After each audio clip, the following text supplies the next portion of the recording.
Fred Emert. Okay, Fred, where are you from? Wallen, Tennessee. Wallen, Tennessee. And where did you go to high school? At Wallen. Okay. So you were you drafted into the Marine Corps, or did you enter the Marine Corps? I joined the Marine Corps right after Pearl Harbor. Okay. So what year did you finish at Wallen? Yeah. What year did you finish? Oh, 1940. 1940. So when you entered the Marine Corps after Pearl Harbor, where did you go for your training? I went to San Diego. Okay. And how did you get there? Train, slow train. Slow train. And do you any memories of that? Any stories about being on the train? No, I didn't know. The one boy was going to join with me, but they turned him down. Okay. So you made it to San Diego. And tell us about your experience in San Diego.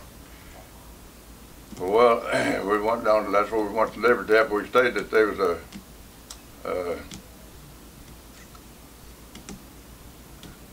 Camp Elliott that we went to and done some training there. And then after that we went to New Zealand. Okay. And you were in the Marine Corps, so what were you training to be? What was your... Well, on artillery. Artillery, okay. We trained on the 75, but we also trained on the 105 and the 155. But every time I went in combat, we had the 75. They were smaller, and the islands were, we didn't need no very long range things, so we used the 75 mostly. Okay. And then you mentioned New Zealand. Did you go to New Zealand? Mm-hmm.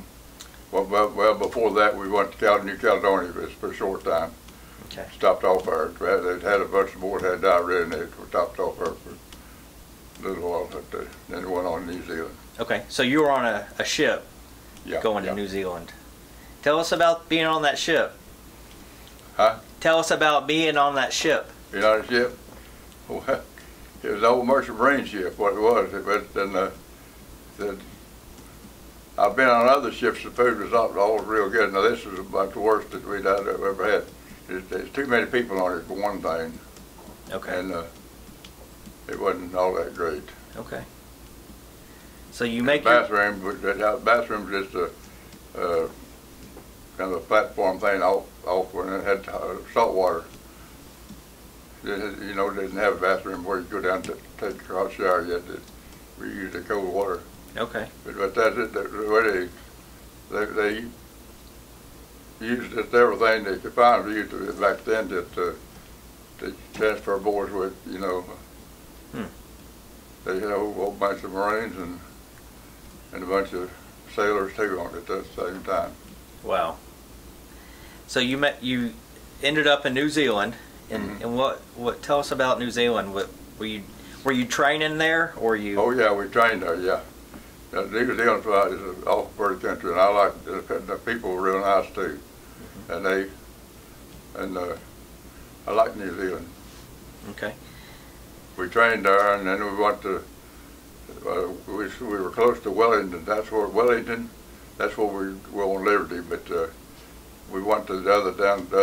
The further south you get, colder it gets. And we went on down to where the cold country down there on maneuvers and things like that, training. And then you, where did you go after New Zealand? Well, we went to Tarawa. Okay. So the Battle of Tarawa, right? Yeah.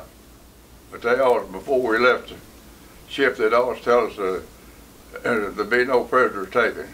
And we never did maybe towards the last stage they might tell you that you can start taking prisoners, but we didn't take many prisoners. Okay.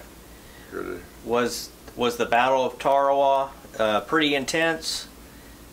What? Was it intense for you? Was it pretty intense? Was it a tough battle? Oh Lord, yes. It was real tough. President Roosevelt made a speech right after it, and and in it he said it's a bloodiest battle in Marine Corps history. Wow. But now Iwo Jima was awful bad. But now I wasn't on Iwo Jima, but we were on standby, and we were there aboard ship, but we just came off of Tarawa and Saipan, and but they never did call us in. We thought they was going to, but they never did call us in. But we were there in case they needed us, you know. But we just came out, and we had got no replacements in, and we was just about half strength, you know. So, but we was ready to go. We were going to help them if they needed us, but they didn't call us in, so we didn't have to go there. Okay, but you did go to other battles. You were in other battles. Oh yeah, yeah. After all, I went to Saipan, and after it, Tinian, and after it, Iwo Jima, not even, but that's okay. Okinawa. Okinawa, yeah. Okay. Yeah, we was on Okinawa. We had to take it, and then after that, why, whenever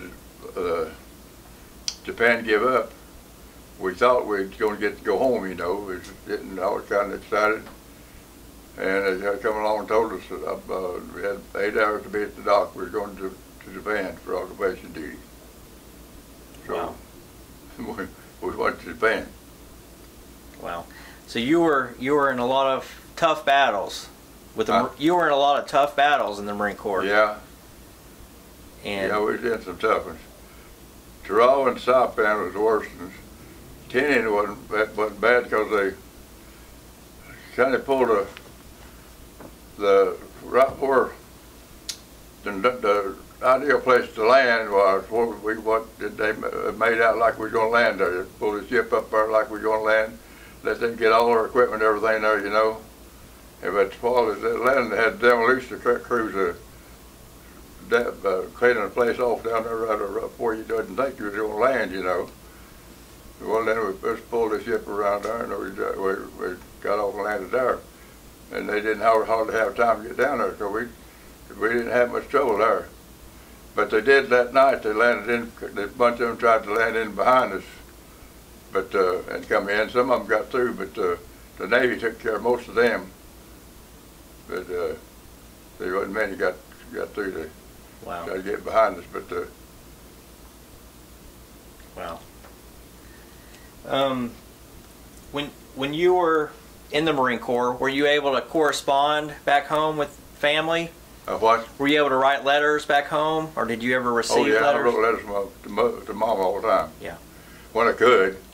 But, you know, a lot of times it wasn't where I could. And did she write you letters? Oh, yeah. So did, yeah. After you occupied Japan, did you make it? How did you make your way back to the United States? Well, we come back on a ship. And we came back to send it to Camp Pendleton.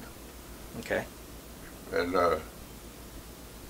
so stayed there, let's say, a little while, and then went to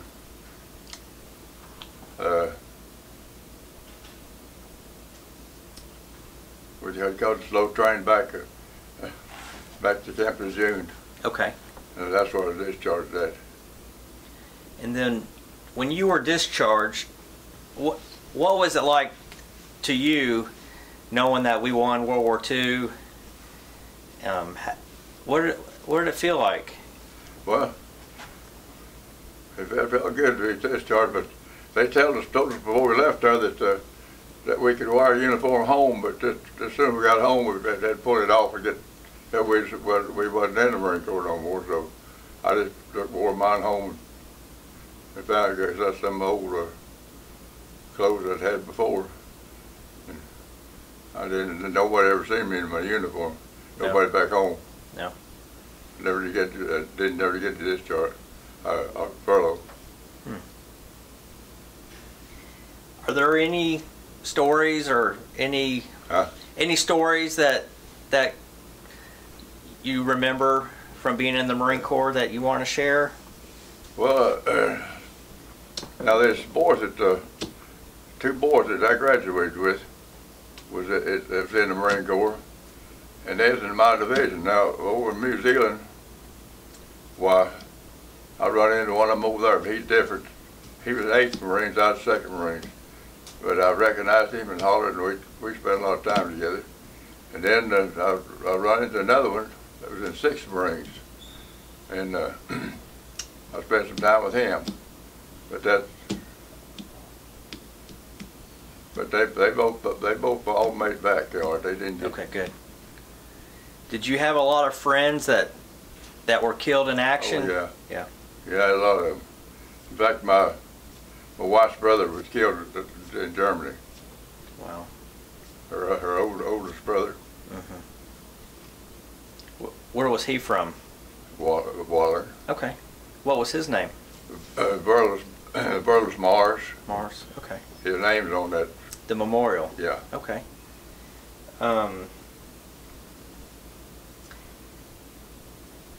What did you do after serving in the military? I had worked at Alcoa before. I went back to work out there. Okay, good.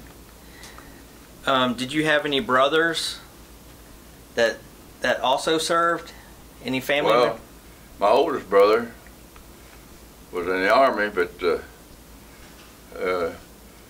he was in the paratroops, and my youngest brother was in.